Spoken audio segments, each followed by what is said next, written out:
Chag Sameach, everyone.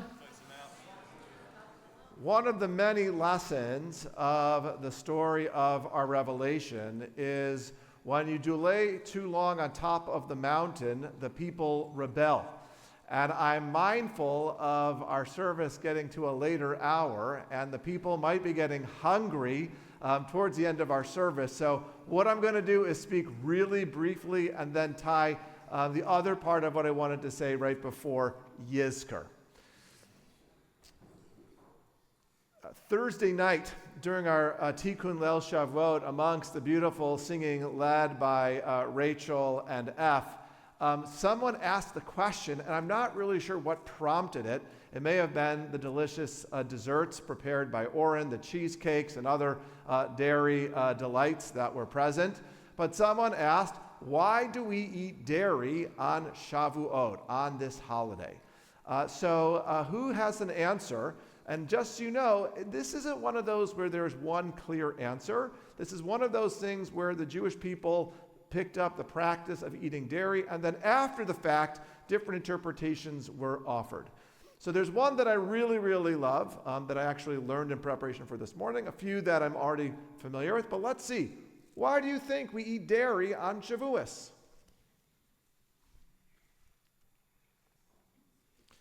Yes, Rabbi. The Torah is pure like milk. Really nice, really nice. Not pasteurized, just pure.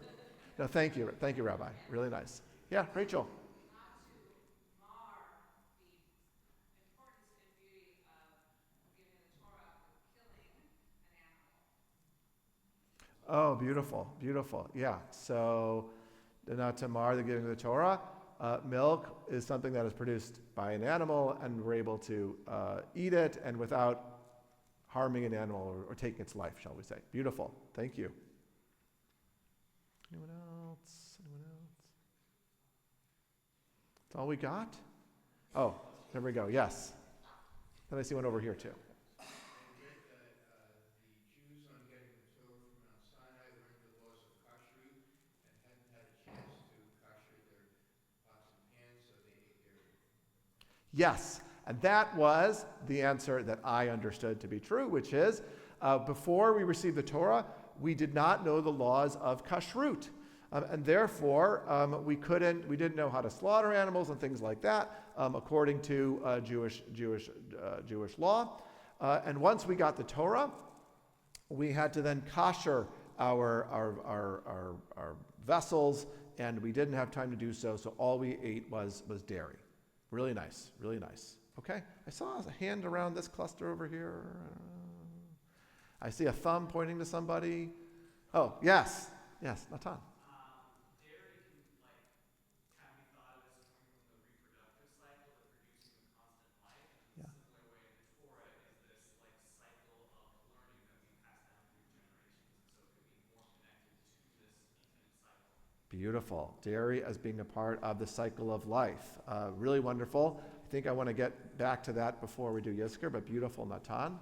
Anyone else before I share a few more?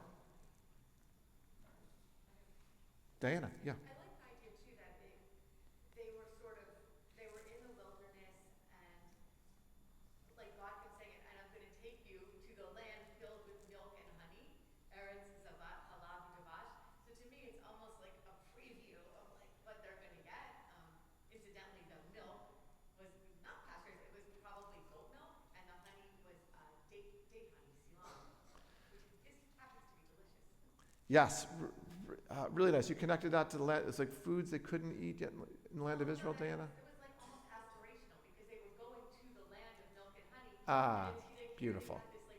Beautiful. A horse spice, Yes. like a hint of this. Beautiful. Oh, I like that. So the milk, the Torah is a taste of the land of Israel, and this was a forest spice. Really nice. Really like that. Anyone else? So here's an answer that probably wasn't on your list. The holiday of Shavuot is both, it's a holiday in of itself, but it is also one of the pilgrimage festivals. There are three pilgrimage festivals, Passover, Shavuos, and the holiday of Sukkot. And each of them had their own offering in the temple. So you had what was called a chag, a chagiga offering, and then you had a particular offering for that holiday. One of the ways we know this ritually to have been passed on is on the holiday of Passover. Everyone's probably wondering, why do I have an egg on my Seder plate, and why do I have a shank bone on my Seder plate? That's actually to reflect two sacrifices. Egg highlighting poultry, the shank bone highlighting the Paschal lamb, and it's a reminder that there's two sacrifices that were offered, two holidays that are sort of taking place. And similarly, on Shavuos, we have a dairy piece that we are supposed to eat, and then there's a piece of meat that we're supposed to eat. In fact, the rabbis go into great details on this, showing that you should eat the dairy first, and then later partake in the meat part of the observance of Shavuos. Another answer. First of all, Dr. Stein, I had your answer too. And then another answer is this. When you count up the numeric equivalent of the Hebrew letters that spell the Hebrew word for milk. Hebrew word for milk is chalav. It spells something. Now, just so you know, in Judaism, we have our own way of counting. And Hebrew letters correspond to different Hebrew numbers. And one way we understand meanings from our tradition is by trying to unpack certain numbers that we can derive from certain words. So the Hebrew word for milk is chalav. And chet, does anyone know how much chet is equal to in numbers? 8.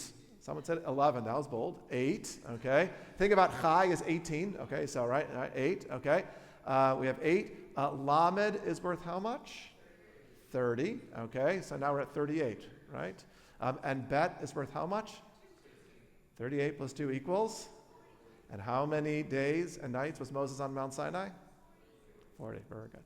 So there could be a way of just using food to remind us of the story of the revelation.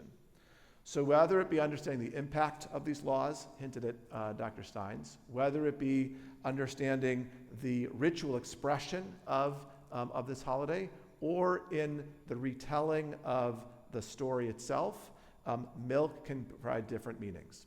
There is one more piece I think milk highlights, and I think Natan touched upon this, which is what does milk communicate to us about the very act of receiving Torah? I want to touch upon that later on, but I encourage everyone to think about what that means, as there's one more answer to this question.